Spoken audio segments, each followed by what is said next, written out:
مولاي صل وسلم دائما أبدا على حبيبك خير الخلق. Bismillahirrahmanirrahim. Assalamualaikum warahmatullahi wabarakatuh.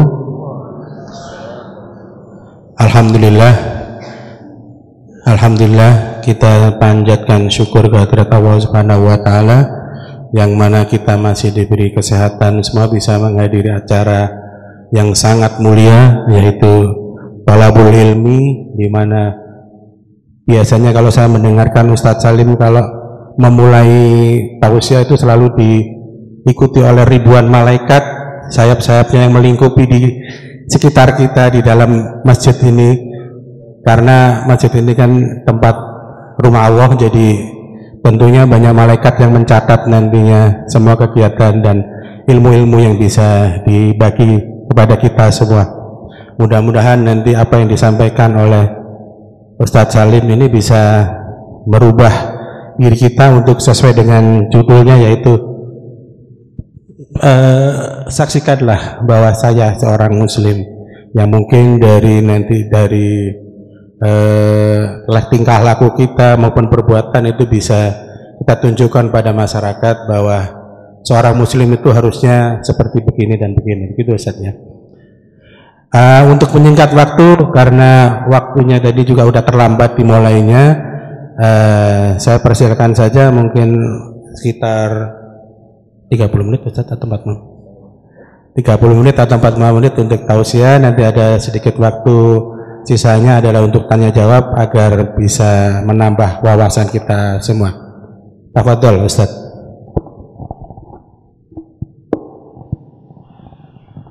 Assalamualaikum warahmatullahi wabarakatuh.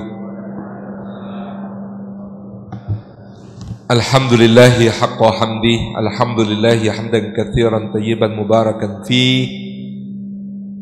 Wa subhanallahi wa bihamdihi adada khalqih wa ridha nafsihi wa zinata arshih wa midada kalimati.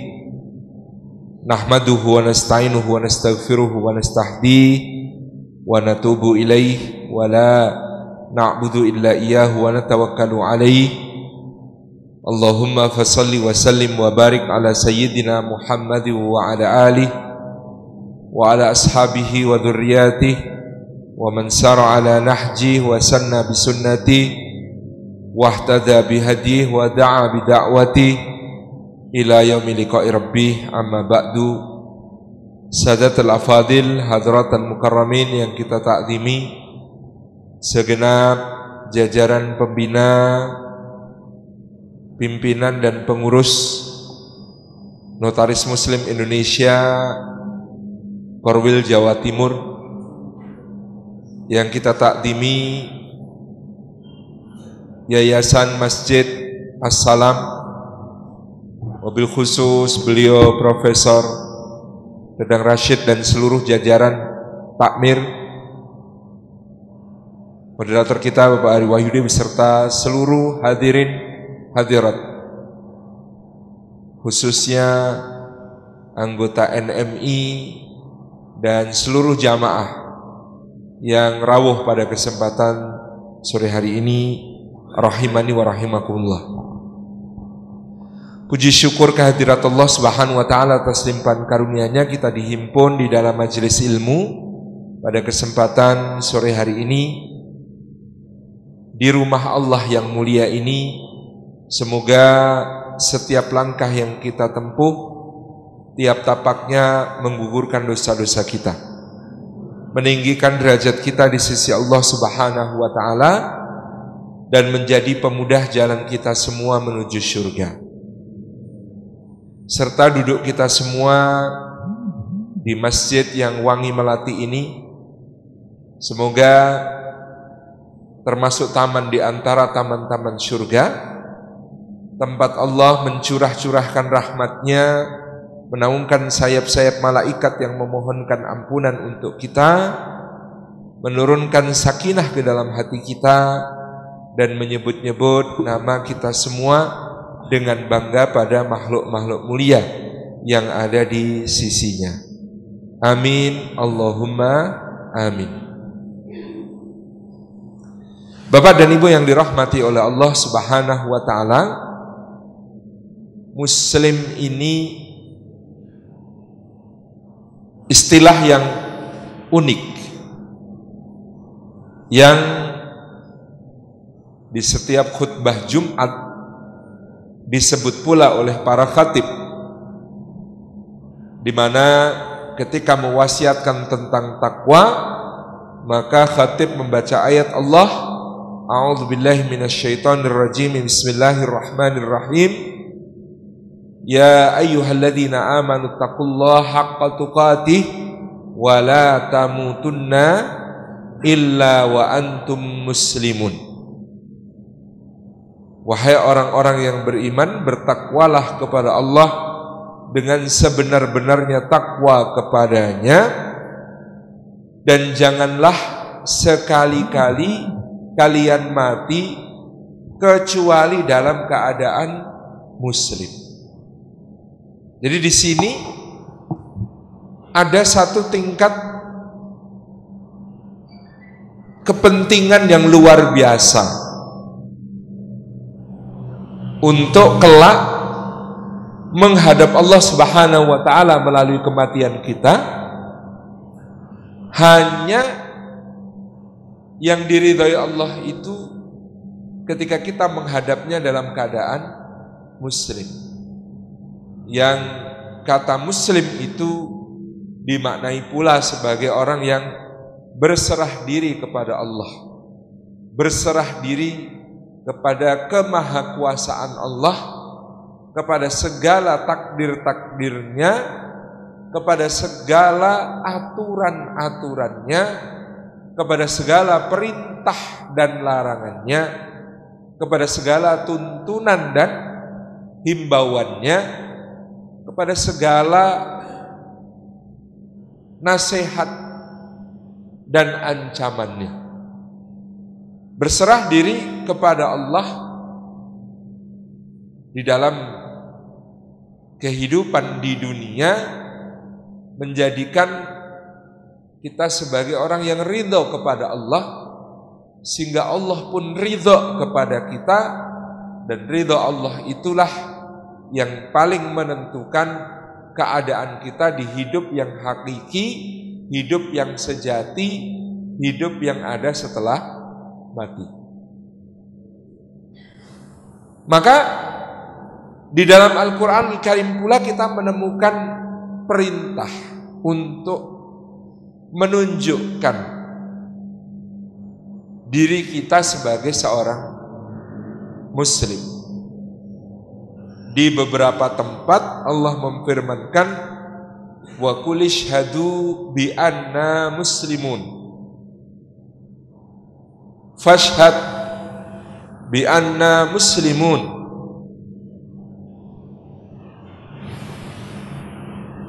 Sebagai bentuk ekspresi mempersaksikan diri, menunjukkan diri, memperlihatkan diri dengan identitas sebagai muslim. Kalau begitu apa istimewanya identitas sebagai muslim ini? Sehingga dengannya kita diminta untuk menampilkan diri, untuk menunjukkan diri. Kalau iman di dalam Al-Quran tidak ada perintahnya, faqul ishhadu bi anna mu'minun, saksikan bahwa kami orang-orang beriman, itu tidak ada. Tetapi kalau muslimun, di situ ada. Sebagian ulama memberi penjelasan karena keimanan itu sesuatu yang batin sifatnya. Dia ada di dalam tasdiqun bil qalbi, membenarkan dengan hati, mengimani Allah, malaikat-malaikatnya, kitab-kitabnya, rasul-rasulnya, membenarkan hari akhir, juga qada dan qadar. Maka kualitas keimanan itu sifatnya sangat internal. Tetapi Muslim, maka pengertian Islam seperti yang dikemukakan Nabi Shallallahu Alaihi Wasallam itu semuanya dohir, ekspresinya dohir. Yang pertama, antasyhadu an la ilaha illallah wa anna Muhammadar Rasulullah, mempersaksikan bahwa tidak ada sesembahan selain Allah dan Rasulullah Muhammad Sallallahu Alaihi Wasallam sebagai utusan. Itu melalui ikrar dengan lisan, diucapkan dengan kalimat yang bisa difahami oleh orang-orang yang mendengarnya. Demikian pula salat. Bahkan ada tuntutan kuat bagi misalnya yang laki-laki untuk melaksanakan salatnya secara berjamaah. Kemudian melaksanakan ibadah puasa itu juga akan tampak, karena dalam pergaulan misalnya diajak makan dan minum pasti akan menolak. Apalagi membayar zakat, dia harus mengeluarkan harta yang kemudian harta itu akan bermanfaat bagi sesama. Lebih-lebih kemudian melaksanakan ibadah haji yang harus daftar, teradministrasi dengan kuota, dengan lama masa tunggu tertentu begitu ya. Ini semuanya adalah ekspresi dohir. Ini tidak sama dengan, wah kalau begitu riya Ustadz, kok ingin disaksikan bahwa dia adalah seorang muslim. Bukan, hanya bahwa memang menjadi muslim itu sulit disembunyikan, tidak bisa dirahasiakan, pasti akan tampak ketika dia mengamalkan apa yang menjadi konsekuensi jadi seorang muslim gitu. Sehingga menjadi muslim yang berarti mengikuti kebenaran itu ditampakkan dalam rangka untuk menunjukkan bahwa ahli kebenaran juga harus dirasakan kebaikan, kemanfaatan, kemaslahatannya bagi sesama. Dia harus menjadi sebaik-baik manusia. Dalam sabda Rasulullah, khairun nasi anfa'uhum linnas. Itu poinnya adalah bahwa yang benar pasti akan kokoh berakar, tumbuh tinggi, menjulang ke langit, mekar, berbuah bagi orang-orang yang ada di sekitarnya. Nah, yang pertama Bapak Ibu yang dirahmati Allah, kenapa saksikan bahwa aku seorang muslim? Ini buku yang saya tulis tahun 2003 tapi terbit sekitar tahun, kalau tidak salah 2005 atau 2006. Buku ini kita pelajari tadi, yang pertama kenapa ada identitas. Jadi menjadi muslim itu di dalamnya terkandung kesadaran identitas yang kuat, bahwa muslim itu nama yang unik, nama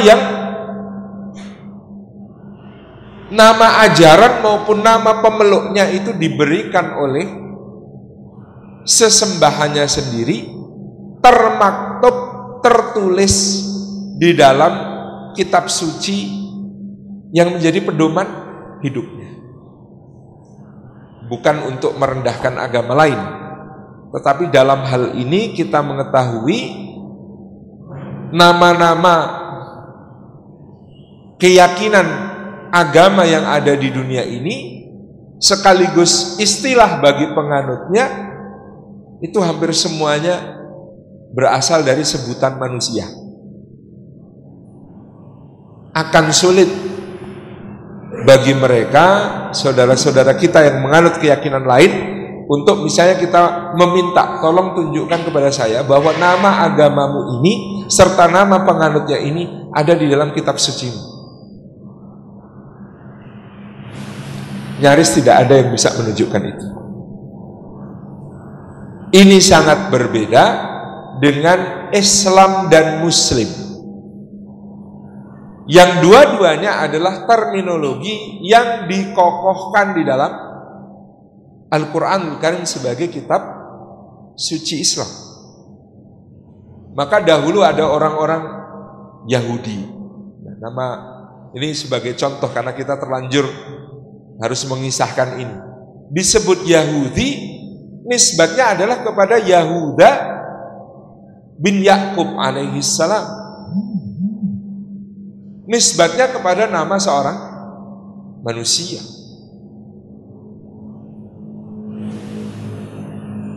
Beberapa orang ahli kitab Yahudi mendatangi Sayyidina Umar bin Khattab, Amirul Mukminin, khalifah pada saat itu. Kemudian mereka mengatakan, wahai Amirul Mukminin, sesungguhnya ada satu ayat di dalam Al-Quran yang membuat kami sangat cemburu. Seandainya ayat itu turun kepada kami, niscaya akan kami jadikan hari turunnya ayat itu sebagai hari raya bagi kami. Sayyidina Umar bin Khattab lalu bertanya, ayat yang mana yang kalian maksudkan? Orang-orang itu menjawab, ayat yang berbunyi, Al-yawma akmaltu lakum dinakum wa atmamtu alaikum ni'mati wa raditu lakumul Islam dina. Pada hari ini telah kusempurnakan untukmu agamamu, dan telah aku cukupkan nikmat-nikmatku kepada kalian, serta aku ridhoi Islam sebagai agama bagi kalian. Kata para ahli kitab Yahudi itu, seandainya ayat ini turun kepada kami akan jadikan hari turunnya sebagai hari raya bagi kami. Kata Sayyidina Umar bin Khattab radhiyallahu anhu, sungguh demi Allah, tanpa kalian jadikan hari raya dan tidak pula kami menjadikannya hari raya, Allah menurunkan ayat itu di hari yang paling suci, di tempat yang paling suci, pada saat hari Haji Akbar di Arafah, di haji wada'nya Rasulullah Sallallahu Alaihi Wasallam. Jadi di sini ada satu keterangan tentang betapa orang-orang ahli kitab dari kalangan Yahudi yang memang oleh Allah disifati mereka sebenarnya mengetahui kebenaran tetapi tidak mengakuinya, sehingga mereka mendapatkan kemurkaan Allah, itu begitu cemburu dengan ayat yang menyatakan aku ridhoi Islam sebagai agama bagi kalian. Demikian pula istilah Muslim juga termaktub di dalam Al-Quran, dan Allah mempersaksikan nama itu diberikan oleh Allah Subhanahu wa ta'ala. Huwa sammakumul muslimuna min qablu wa fi hada. Dialah Allah Subhanahu wa ta'ala yang memberi nama kalian sebagai kaum muslimin sudah sejak nun jauh sebelumnya, dan juga di dalam kitab suci Al-Quran ini nama itu diteguhkan bagi kalian. Dan nama Muslim itu nama yang sambung sinambung diberikan oleh Allah kepada hambanya yang berserah diri dan berhasil mengukirkan sejarah kehambaan yang gemilang seperti dituturkan di dalam Al-Quran. Maka menyandang nama sebagai Muslim adalah satu identitas kebanggaan yang menyambungkan kita dengan muslim-muslim sebelumnya, dan bahkan juga muslim-muslim yang akan datang satu sama lain sebagai saudara. Di dalam Surat Al-Fatihah yang dosis untuk kita baca sehari semalam minimal 17 kali, di situ Allah Subhanahu wa ta'ala memperkenalkan diri. Bismillahirrahmanirrahim.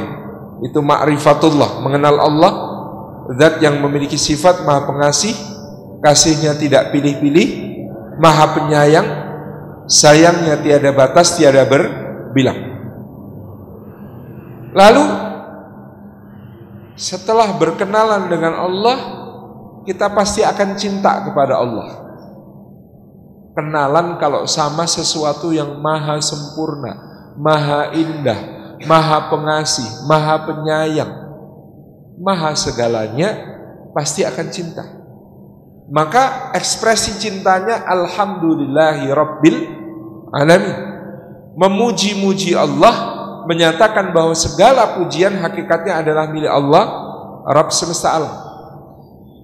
Kalau sudah cinta, maka orang yang punya cinta akan berharap. Maka kita mengekspresikan harapan kita kepada Allah. Ya, kalau sudah cinta pasti mengharapkan. Harapannya kepada Allah, kita ulang menegaskan sifat Allah Ar-Rahman Ar-Rahim. Kalau sudah kenal lalu cinta lalu harap, maka yang terjadi berikutnya takut.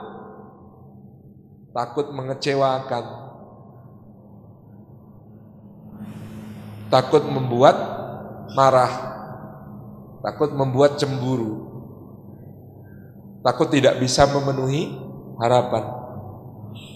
Maka ekspresi dari takut itu kalimat Maliki Yaumiddin.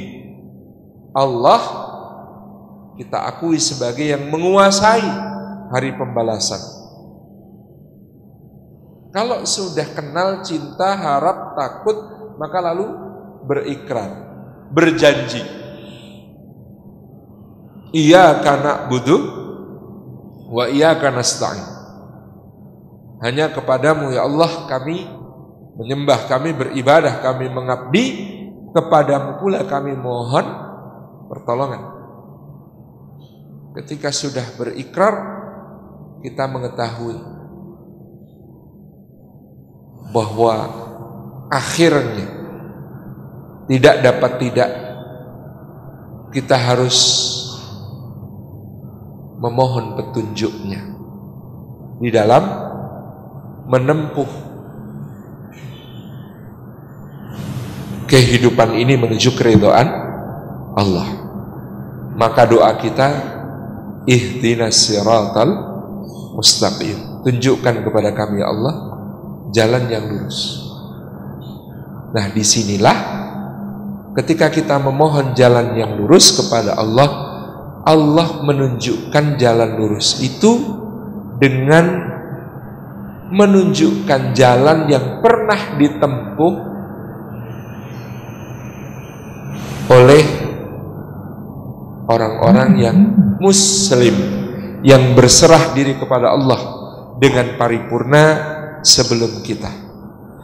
Siratal ladzina an'amta alaihim, jalannya orang-orang yang telah Allah anugerahkan nikmat kepada mereka, jalannya Adam, Idris, Nuh, Hud, Salih, Ibrahim.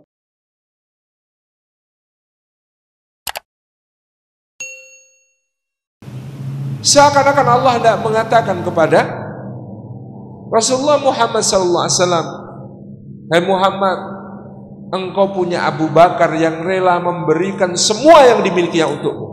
Engkau punya Umar bin Khattab yang Faruq, yang membedakan hak dan batil dengan begitu tegasnya. Engkau punya Utsman yang akan mengorbankan segala hartanya fi sabilillah. Engkau punya Ali, engkau punya Talhah yang lera luka-luka memenuhi badannya karena kamu. Engkau punya Zubair yang setia kepadamu. Engkau punya Abdurrahman bin Auf, engkau punya Sa'ad bin Abi Waqqas, engkau punya Abu Ubaidah bin Jarrah dan lain sebagainya. Seakan Allah mengatakan, wahai Muhammad, sedangkan Musa ini tidak punya siapa-siapa. Yang dia pimpin Bani Israel, kaum yang paling brengsek dalam segala aspeknya, yang menyakiti dia berulang kali sampai dia curhat kepada Allah. Bahkan dia menegur kaumnya dengan mengatakan, ya qaumi lima tu'dzunani wa qad ta'lamuna anni Rasulullah ilaikum. Wahai kaumku, kenapa kalian selalu menyakiti aku padahal kalian tahu bahwa aku adalah utusan Allah untuk kalian. Wahai Muhammad, kamu punya sahabat setia, Musa tidak. Setiap kali meneguhkan identitas kebanggaan kita sebagai seorang muslim, kita terhubung dengan mereka yang luar biasa itu. Kita punya cermin-cermin paling jernih di dalam Al-Quran tentang seperti apa seharusnya kita dalam keadaan apapun. Dan Quran menyediakan cermin dalam dosis yang ekstrim. Sedahsyat-dahsyatnya ujian berupa rasa sakit. Sakit yang diderita Ayub, muslim yang lain dalam Al-Quran jauh lebih dahsyat. Hari pertama ladangnya musnah, gagal panen semua. Hari kedua ternak-ternaknya mati tak bersisa. Hari ketiga putra-putrinya wafat satu persatu di pangkuannya. Hari keempat badannya mulai gatal, dia garuk tanpa terasa terkelupas sampai ke tulang karena saking parahnya gatalnya. Bersin yang keluar darah dan nanah. Dan dia masih berkata, ya Rabbi, sisakan untukku hati dan lisanku supaya tetap berzikir kepadamu. Di tahun ke-7 istrinya protes. Wahai kakanda, engkau diuji sakit, tapi setiap hari yang kau ucapkan hanya subhanallah, walhamdulillah, wala ilaha illallah, wallahu akbar. Kenapa kamu tidak minta kesembuhan kepada Allah, padahal kamu adalah seorang nabi pilihan Allah? Kata Ayub alaihissalam, aku malu dek. Malu kenapa? Aku pernah sehat 70 tahun, sakit baru 7 tahun kok tergesa-gesa minta sembuh. Bukankah itu namanya tidak sabar? Coba bayangkan. Cermin ekstrim yang diuji dengan kebangkrutan.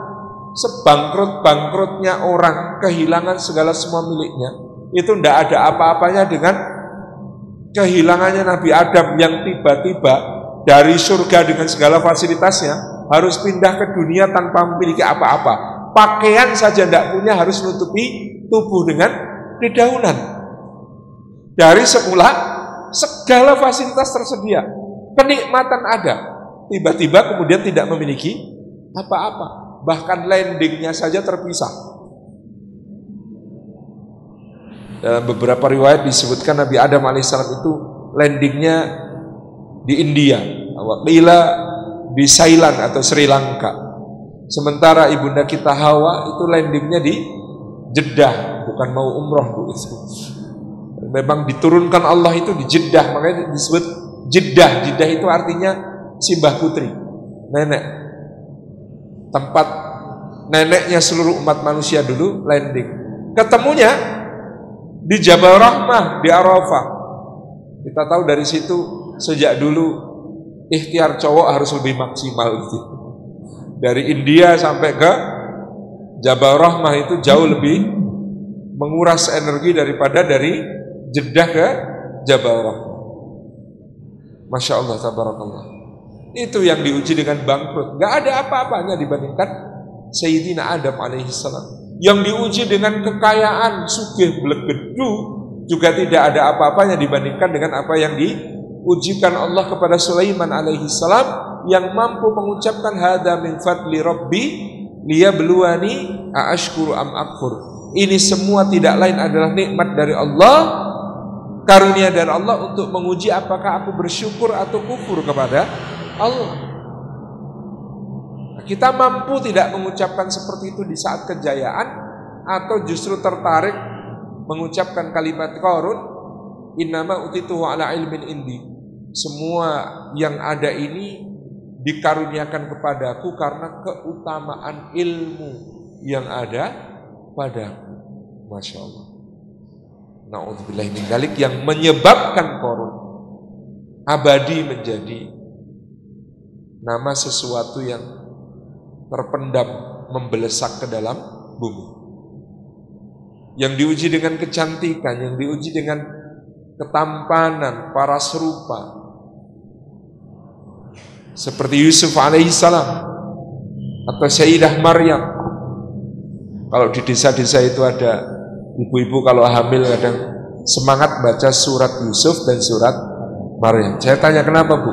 Biar anak saya nanti kalau laki-laki ganteng kayak Nabi Yusuf, kalau perempuan cantik kayak Siti Maryam, Ustadz. Lalu saya tanya, lo ibu mau lelakone anak penjenengan itu nanti kayak Yusuf atau Maryam?